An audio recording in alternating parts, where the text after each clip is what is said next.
I am continuing my reading.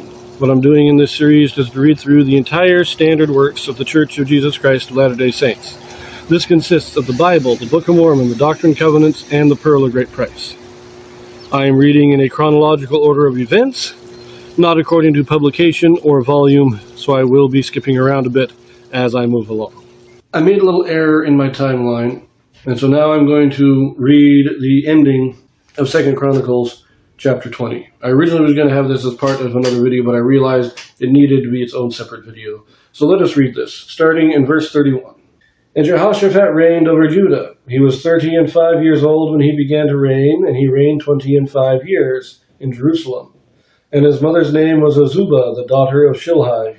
And he walked in the ways of Asa his father, and departed not from it, doing that which was right in the sight of the Lord. Howbeit the high places were not taken away, for as yet the people had not prepared their hearts unto the God of their fathers. Now the rest of the acts of Jehoshaphat, first and last, behold, they are written in the book of Jehu, the son of Hanani, who is mentioned in the book of the kings of Israel. And after this did Jehoshaphat king of Judah join himself with Ahaziah king of Israel, who did very wickedly. And he joined himself with him to make ships, to go to Tarshish. And they made the ships in Ezion-Geber. Then Eleazar the son of Dodavah of Mareshah prophesied against Jehoshaphat, saying, Because thou hast joined thyself with Ahaziah, the Lord hath broken thy works, and the ships were broken that they were not able to go to Tarshish.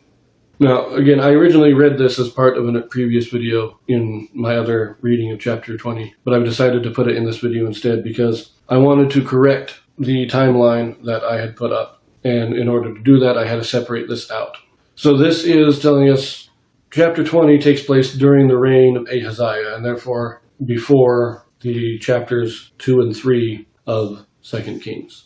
I actually recorded the second and third chapter of 2 Kings before I recorded chapter 20 of Chronicles, but I had to switch it around, and just wanted to explain that here. This is what's happening during the reign of Ahaziah. And this was covered to a certain extent when I read the ending of the reign of Asa. When I read the end of his reign, I read the 2 Kings chapter 22, verses 41 through 45, I believe, and it covers the same thing about the ships. And it says the ships were destroyed at Ezion-Geber, and then Ahaziah wanted to go with him. We get a little bit more here in Chronicles, where he actually made an agreement. They had an alliance with Ahaziah, and they were going to go together. They were going to do this merchant trip together. And God said, no, Ahaziah is too wicked. I'm not going to let you do that.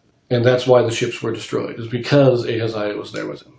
So I want to just put this as a separate video, but we will finish this chapter in the next video. So we'll see you there.